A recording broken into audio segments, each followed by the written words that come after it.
Describe DJ S.K.T. He's a lovely man.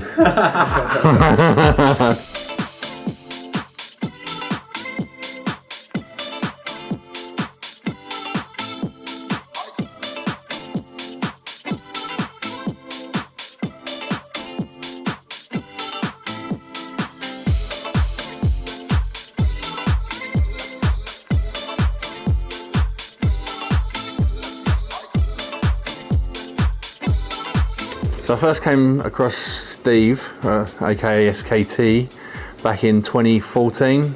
This young whippersnapper, S.K.T, started making moves. The things that make S.K.T unique are the fact that he does make music for fun, and he makes it for the punters and for the dance floor. Steve does it because he wants to make good records to make people dance. Quite rare these days. The reason why we signed Cola is because I reached out to you and Camel Fat and a few others saying I'm setting up this new label at Defected. It's going to be a little bit more commercial, and I'm looking for stuff that's a little bit more radio streaming friendly. And Simon picked up Rave on This by Bram Fidder, and then Andy picked up the Ray Fox Gabriel record. And then you did Must Be a Reason, and they were the 3 records that came on DFX. In the meantime, I'd been sent Cola by Camel Fat for consideration. Didn't listen to it for 3 weeks. Didn't think it was going to be the commercial record it was. Yeah, a lot of people. Otherwise, I would have put it on DFX. We did Take Me Away. Yeah. 7 years ago, mental. Mad. 2015. And then after that, I can't remember which way round it was. Jack That Jack or Big Bad Boy and Dirty. Big Bad Boy and Dirty first. Yeah. And then Jack That Jack on DFTD. Then the Relentless on Can. Get Up. Yeah. And then Must Be a Reason. Take Me Away. I mean, still should we talk about Take Me Away? Yeah. But I just remember immediately thinking, this is going to be a big record. I just felt like I knew who was going to play the record. Pop house dance music was popular again. Yeah.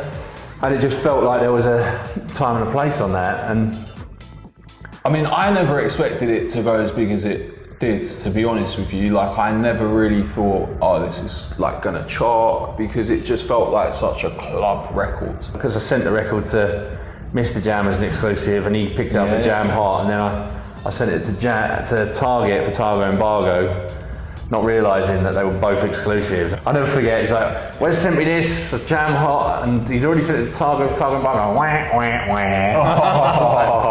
Cheers, mate, cheers. But he still played it, and he championed it, and he was a massive part of the success of the record, because One Extra at the time was still like sort of breaching into that kind of space of dance music. You had that, Mr. Jam supported it on both his One Extra and his Radio 1 shows. Yeah. Danny Howard playing it on the Radio 1 show. And then of course, Kiss were heavy supporters of the record. And great record. But I always believed in you and the record, and I think you said that earlier when I think it was going to be that big? No, but I definitely thought it could be a hugely successful record for us. Yeah. You, for Defected, for ourselves. It just seemed to resonate with the audience, and top 20 UK in the end. Yeah, which not bad going for a record, for a club record. Eh? It's funny as well, because I remember coming into Defected, and I think originally I met with Andy Daniel. I sat down with him, he said, oh, play us some stuff. So I kind of played him 3 or 4 records, and then he said, have you got anything else? And I said, well, I've got this one record, but like it's a full vocal. I don't really think it's a Defected thing, but look, I'll play it to you. Played it like within 30 seconds, he was like, yeah, that's the one. I was like, really? And then after that, I think we had a couple of offers on it from a load of different labels, and it was you at the end that ended up calling me and saying, look, if you give me this record, I promise you, I will kill it. And just from the confidence and the way you were, I was like, all right, cool. Forget the money, forget anything else, you can have it. And then of course, the record was hugely successful. Yeah. In fact, it's up on the wall out there. Yeah. It's up there with, it's on the wall with Shakedown at Night and Pure in the Calls, Fish Go Deep and MK Always, pushing on. It's just good company amongst it. So congratulations, mate. Talk to me about the mindset on that, because do you feel like you were always on the trajectory to be making those underground music, or did you run away from Take Me Away? I mean, the thing is, my background has always been club DJing, you know, and that's how I kind of got into the industry, and I just started putting out records that started doing well, and then I met people like you that kind of said, hey, we'll release these records for you. So it was all very organic. I wasn't ever trying to have hits, or I just love dance music. So I'm kind of really excited to see how all the new stuff connects. You know, because I feel like I'm really in my zone now, and I found the place I want to be. Now we find ourselves with D4Dance, which yet again, you entrusted me and my team to actually with a new concept. Although this time, you know, we've had quite a few releases now, and the labels, you know, one of the top 10 labels at Beatport, it's one of the top 10 labels at 1001 track list. We've done 120 million streams in just over a year. So we have high hopes for DJ S.K.T's debut on the label, the return to the Defected family, and this time with King Perryy, which is really exciting. Yeah.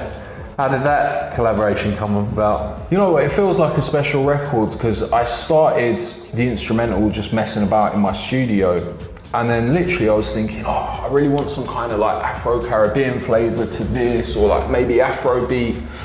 I was kind of like, oh, I don't know who I'd get.